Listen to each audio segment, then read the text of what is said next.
Hi friends, welcome back. तो अभी हम देखेंगे मैडम ताजमहल, लाल किला, पूरे भारत को वक्फ प्रॉपर्टी कर दो। वक्फ प्रॉपर्टी कहने पर जज ने लगाई क्लास। ये नौबत अब समझ में आ रही है वक्फ बोर्ड को क्यों कंट्रोल में करना इतना इंपॉर्टेंट है।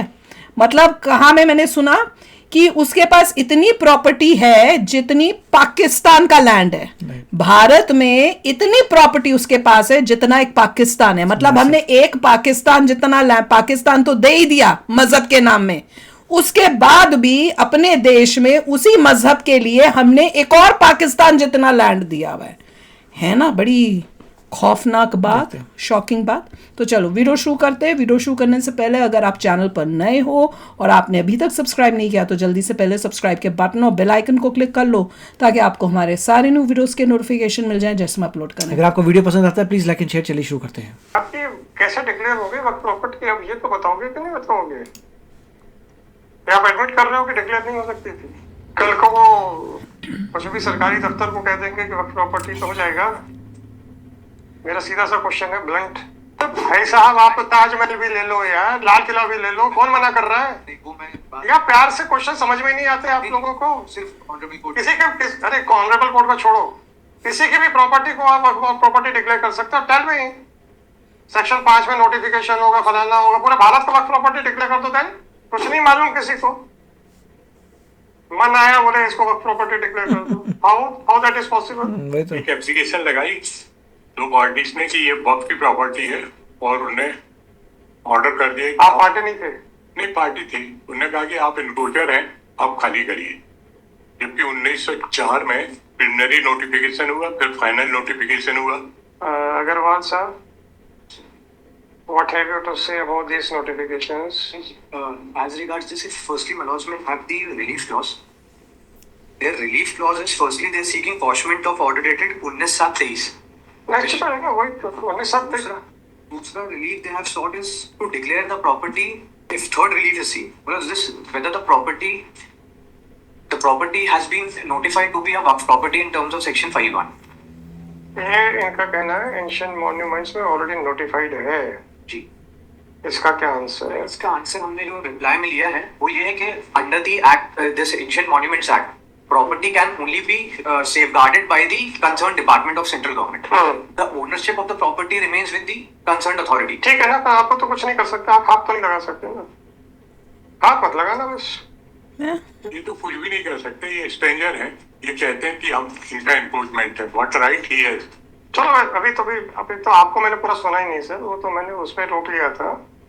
आप कैसे हाथ लगा सकते हो ये बता दो मेरे को अग्रवाल साहब। Yes, lordships. I followed as regards ownership because अरे फॉरगेट अबाउट ओनरशिप, ओनरशिप के ऊपर मैं धीरे धीरे आऊंगा सर जी। आप तो बताइए आप हाथ कैसे लगा सकते हो in the light of the notifications issued under the Ancient Monuments and Archaeological Sites Act. I reply at para 7 and 8 may be seen. What I have tried to demonstrate is, Manoj, that it's under the act, it can only be safeguarded by the. कोई बात नहीं, safeguarded मान दिया मैंने। आप कैसे लगा सकते हो उसको ये बताओ यार। ये एक्ट नहीं है, इसका पुराना act 1904 I have Manoj, the copy I have. आपको लाइब्रेरी से मिलेगा। 1904 ये 58 इनसे रिवील हो गया था 58। सर आप ओनरशिप पे क्यों जा रहे हो? पहले मेरे आंसर नहीं देना मत दीजिए, आगे बढ़ेंगे अपन। That is It is a protected monument. Nobody can touch it, right? No alteration, no restoration, nothing of sort can be done by anybody. that specific government. Right. No. Like पहले इस पे clear हो गए अपन। अब आप आ जाइए। What are the documents to show that you are the owner? R1 is the document, Manoj, which I have filed. क्या है ये? This is the notification, Manoj, issued official gazette notification of state of MP showing the property to be a waqf property. कब है ये R1? अच्छा जी बताइए कब का नोटिफिकेशन है? This is a notification dated 25/8/1989. 1989। अब आप एंशिएंट मॉन्यूमेंट्स के ऊपर आ जाएं। ये नोटिफिकेशन हो के वक्त प्रॉपर्टी डिक्लेयर हो सकती थी, ये आप बता दीजिए सर। क्या यार मैंने तो आपका फोटोकॉपी ले ली। That I have referred in my reply also that from if my laws may have section 3 and 4, it says it provides for protection of the monuments. हाँ घुसेंगे नहीं बस. Again and again you are saying the same thing. Let me dictate the order just now. 89 में ये वक्त property declare क्यों हो गई? जो कि वो प्रोटेक्टेड प्रॉपर्टी थी. आपकी कैसे डिक्लेयर हो गई वक्त प्रॉपर्टी? अब ये तो बताओगे कि नहीं बताओगे? क्या आप एडमिट कर रहे हो कि डिक्लेयर नहीं हो सकती थी? बताओ ना क्यों क्यों क्यों डिक्लेयर हो सकती थी? Has been done in terms of section 5(2) of the Waqf Act. कल को वो कुछ भी सरकारी दफ्तर को कह देंगे कि वक्त प्रॉपर्टी तो हो जाएगा. मेरा सीधा सा क्वेश्चन है, ब्लंट. कल को अग्रवाल साहब की प्रॉपर्टी का नोटिफिकेशन निकल जाएगा तो अग्रवाल साहब को निकाल के बाहर कर दें, या उसके लिए कोई प्रोसीजर है? वही तो इतना ही पूछ रहा हूँ भाई. सिर्फ नोटिफिकेशन से क्या होता है भाई? बस नोटिफाइड दे दे हमारा. प्रोटेक्टेड मॉन्यूमेंट है, कैसे डिक्लेयर हो गया 89 में? कांग्रेस होगी ना. In भाई terms हो. of 5 of the Waqf Act, the notification is issued under this. अरे भाई साहब आप तो ताजमहल भी ले लो यार, लाल किला भी ले लो, कौन मना कर रहा है? नहीं, वो मैं बात या प्यार से क्वेश्चन समझ में नहीं आते आप लोगों को? सिर्फ ऑनरेबल कोर्ट किसी के अरे ऑनरेबल कोर्ट को छोड़ो, किसी की भी प्रॉपर्टी को आप प्रॉपर्टी डिक्लेयर कर सकते हो. टेल मी, सेक्शन 5 में नोटिफिकेशन होगा, फलाना होगा, पूरे भारत को वक्त प्रॉपर्टी डिक्लेयर कर दो देन, तो क्या नोटिफिकेशन के आपके वैलिड हो जाएगा? The property was already declared as a ancient monument by issuing a notification in the early 19s. बिना किसी ओनरशिप को, बिना कुछ देखे, क्या ओनरशिप थी आपकी इसके पहले से? Prior to this notification which was issued under the Ancient Monument good Act. Good. जज is good. Who was the owner of this property? नोटिफिकेशन इशू हो गया तो प्रॉपर्टी आपकी हो गई. बेवकूफ इंसान. तो फिर कहाँ छोटे छोटे नोटिफिकेशन इशू हो रहे हैं? इकट्ठा एक ही कर दो, झंझट खत्म. कंट्री में आ रही है. This is not the way of arguing the cases. That shows कि भाई you don't have any case, आपको किसी तरीके से face saving device है. मैं तो हैरान हूँ, बाकी इसका कोई ओनर हंस तो नहीं कौन था? रहा. रियल ओनर कौन था? क्या हुआ? कहाँ से ये property I requiring a notification under the Waqf act? कुछ नहीं मालूम किसी को. मन आया बोले इसको वक्फ प्रॉपर्टी डिक्लेयर कर दो. How that is possible? मैं वही तो बोल रही थी. This act is under the review of the parliamentary committee of act in the UP. Many properties they simply sir मैं जनरल स्टेटमेंट अपने को जरूरत नहीं है. सवाल है कि जब एक क्वेश्चन को एक ये दोनों इकट्ठे हैं क्या? 4-5 बार पूछा गया, अब जब उसका जवाब आना ही नहीं है तो हमने कहा बंद करो. तो बंद करने के बाद तो फिर वही कहानी शुरू हो रही है कि सब सेक्शन 5 का नोटिफिकेशन. तो फिर तो ब्लंट क्वेश्चन आएगा ही ना यार. मैंने खतरा एंट्री लगाई है 54 से 55 से लेके कि ये हमारे नाम पे रजिस्टर्ड है इन द रेवेन्यू रिकॉर्ड. मैं तो कह रहा हूँ ना, अग्रवाल साहब की बहस से समझ में आ गया कि इनके पास कुछ नहीं है, तो बेचारे सिर्फ फेस सेविंग डिवाइस पे बहस कर रहे हैं. तो ये अदरवाइज जब होता है तो फिर इनको छेड़ना बड़ा मुश्किल होता है. अप्रिशिएट कर रहा हूँ, कमेंट नहीं कर रहा हूँ. अगर केस में इनका दम है तो फिर इनको छेड़ना बड़ा मुश्किल होता है. दम्मी ने तो आया क्यों था वो करने? मजाक है ये क्या? एक पलायनवादी रास्ता निकाल रहे हैं जिसका मतलब दम नहीं है फैक्ट्स पे. अग्रवाल. अगला सर ये पर्सनल आपके लिए था, not for your client. Otherwise हम कहते हैं ना कि general questions are for your client, not for you. एक सिर्फ परमिशन सिर्फ एक सबमिशन और मैं हाँ. It may be rejected sir, वो रिजेक्ट ही करेगा ऑलरेडी. सिर्फ इसमें इतना था कि क्योंकि आई हैव फॉलोड लॉर्डशिप्स के ओनरशिप का डॉक्यूमेंट, रिप्लाई में वो चीज़ नहीं है. whether the properties are Waqf property or not, मतलब that question has been decided. That is to be decided by the after perusal of after reducing evidences and so. तो ये वक्फ board ने ये कैसे ऑर्डर कर दिया है? ट्राइब्यूनल का ऑर्डर है कि बोर्ड का ऑर्डर? किसका ऑर्डर है? ये the order under challenge is passed by the CEO. CEO ना, किसका? अच्छा हाँ ठीक है. कैसे कर दिया सर? वक्फ बोर्ड का है ना, कैसे कर दिया इसने? CEO के संबंध में हमने जो लिखा है वो सिर्फ ये आपने लिखा, इन्होंने एक्सेप्ट कर लिया. नहीं, हमने सिर्फ इतना लिखा है कि वो एग्जीक्यूटिंग अथॉरिटी था, तो just because there was a notification in pursuance of that notification he has passed that order. क्योंकि under section 54 if the properties are वक्फ property, CEO in terms of the मैं समझ रहा हूँ sir. Well, on this question there is a judgment of Supreme Court. that subsequently declaration of a work property it cannot be declared as a work property. Can be declared उसमें सिर्फ difference ये था कि वो suit के बाद हुआ था यूज के सवाल इस बात का है, you are right in saying that the powers of CEO while deciding the application in question were very limited. He could not have declared the notification as null and void. He has merely acted upon the notification fine. So whether my jurisdiction is also very limited? That is the question. ये सिर्फ उस संबंध में honourable court has time and again referred to this. क्या ये राशिद वाली का judgement है जिसमें व्हाइल कंसीडरिंग वेरियस क्या क्या है? Court judgement this is para 54 that if tribunal जाना चाहिए। सिर्फ उस संबंध मैंने भी तो पूछा था कि बोर्ड का है कि ट्राइब्यूनल का है? तो किसी जजमेंट की लाइट में तो किया होगा। अरे यार तुम तो नेशनल प्रॉपर्टी घसीटे जाओ तो कहोगे सर वो आर्कियोलॉजिकल डिपार्टमेंट को क्या फर्क पड़ रहा है सर? आप तो ताजमहल भी ले जाओ। Whether any of the officer of the archaeological department will have any adverse effect on their health? Right nothing वही तो, किसी को भी फर्क नहीं पड़ता। बल्कि मॉन्यूमेंट से हमको कोई इनकम नहीं है सर। अरे इनकम का सवाल नहीं है, सवाल इस बात का है कि आपका पर्सनल इंटरेस्ट क्या है। कुछ नहीं। तो सेफ गार्ड these things ये जो जिससे एक हमारी पुरानी सभ्यता हिस्ट्री तो बिल्डिंग्स नहीं होती हैं, इससे आपने वहां पे का जो कल्चर था वो सारी चीजें रिफ्लेक्ट होती हैं। पढ़ना आना चाहिए बिल्डिंग्स को। ये बड़ी हमारे बात और बोली आपके है। लिए बिल्डिंग है। एग्जैक्टली।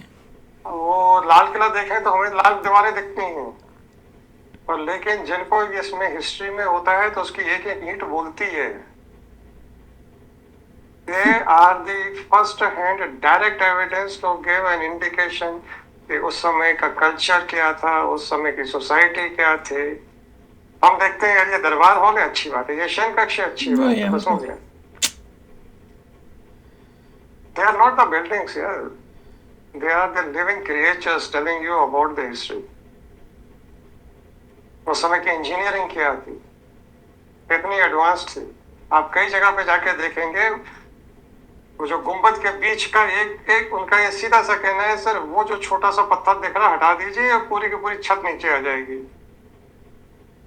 और ये इंजीनियरिंग इसलिए थी क्योंकि अगर कोई अटैक हो गया है then how to create hurdles. That was one of that engineering की। साहब आप ऊपर का एक पत्थर हटा देंगे पूरी की पूरी छत बैठ जाएगी। अब आज का कोई कॉन्ट्रैक्टर बना के दिखा दे सर। वेट डिस्ट्रीब्यूशन आज तो कंप्यूटर पे भी लेके आदमी बैठे रहते, उस समय तो कंप्यूटर नाम की कोई चीज ही नहीं थी।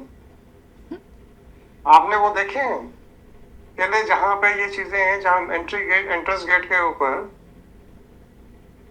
वो गुंबद बने हुए हैं, बड़े से हॉल बने हुए हैं, उन पे गुंबद है। और उसका जो इंजीनियरिंग है ये कि जो सेंटर का टॉप का सेंटर का जो पत्थर है अगर आप हटा देंगे तो पूरा पूरा कोलैप्स कर जाएगा। ताकि अगर अंदर आए तो देखा है गिरा के आपने? तो मार खत्म नहीं कर दिया। देखा सर। ये दुश्मनों को। बिल्डिंग्स नहीं है, ये बोलती हैं इंजीनियरिंग के बारे में, बोलती हैं नॉलेज के बारे में। अशोक मनकोटिया के केस में सुप्रीम कोर्ट ने कहा, हालांकि वो रिलीवेंट नहीं था इसलिए मैं लेके नहीं आया, उसमें ये कहा है कि these monuments should be protected at any cost। Apart from that sir सी पढ़ने तो जाए इंजीनियरिंग के ऐसे ऐसे नमूने एग्जांपल्स है। नमूना सर कई सेंस में भी होता है, बोले वो बहुत ही नमूना आदमी है, वो भी छोड़िए। ऐसे ऐसे एग्जांपल्स हैं sir. You can just imagine कि क्या कॉन्ट्रैक्टर्स रहा होगा वहां पे जो वेट डिस्ट्रीब्यूशन का इतना परफेक्ट उनको नॉलेज है। होता है। बीच में कोई पिलर नहीं है, बड़ा सा होल है with no pillars at all in the centre. छोटी छोटी चीजें देखें तो सही, सब पूरी आपके तो पुरानी सभ्यता के जीती जागती मिसालें। चलो ये रखो। चलो भाई रखा। क्या रखा? चला गया। My lord, I am for respondent number 2 and 3.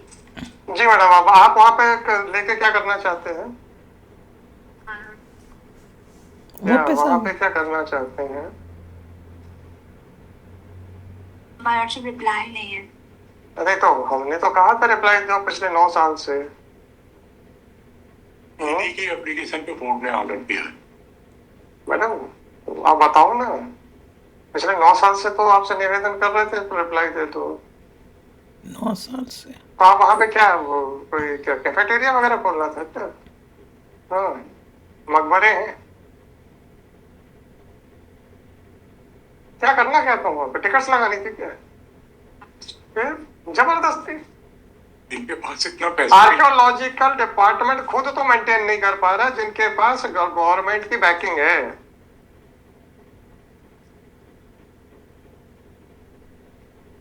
तो प्रिजर्व करने के लिए जितना पैसा लगेगा वो है कि नहीं? आपके पास है क्या? आप जबरदस्ती उनका कटाक्ष कर रहे हो। हमारे को तो सेंट्रल गवर्नमेंट जो एलोकेशन करती है उसके अरे ठीक है, एक कमरा, एक प्राइवेट आदमी एक कमरा तक नहीं रेनोवेट कर सकता सर, उनको वहां का इतना पैसा लगता है।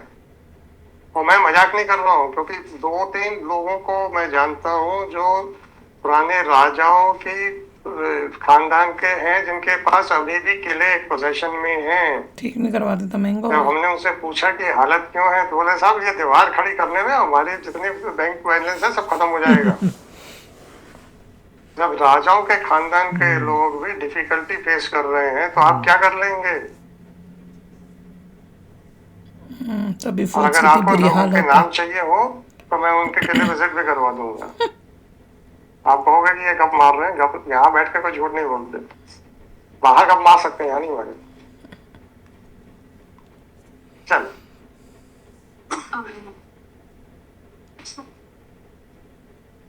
सब भी गया था। तो मैडम आपने बिना किसी मतलब के जस्ट फॉर फन एप्लीकेशन लगा दी थी, तो ये इंफ्रेंस ड्रॉ कर ले। चलो ठीक है, हम तो ये इंफ्रेंस ड्रॉ करेंगे। परफेक्ट एग्जाम्पल कि कोर्ट का टाइम कैसे बर्बाद करते हैं और वक्फ बोर्ड जो है कैसे कहीं पे भी कुछ भी में हमारी जमीन है, नोटिफिकेशन भेज दिया और भैया ये अपनी होगी, एक नोटिफिकेशन भेज दो अपनी हो जाएगी।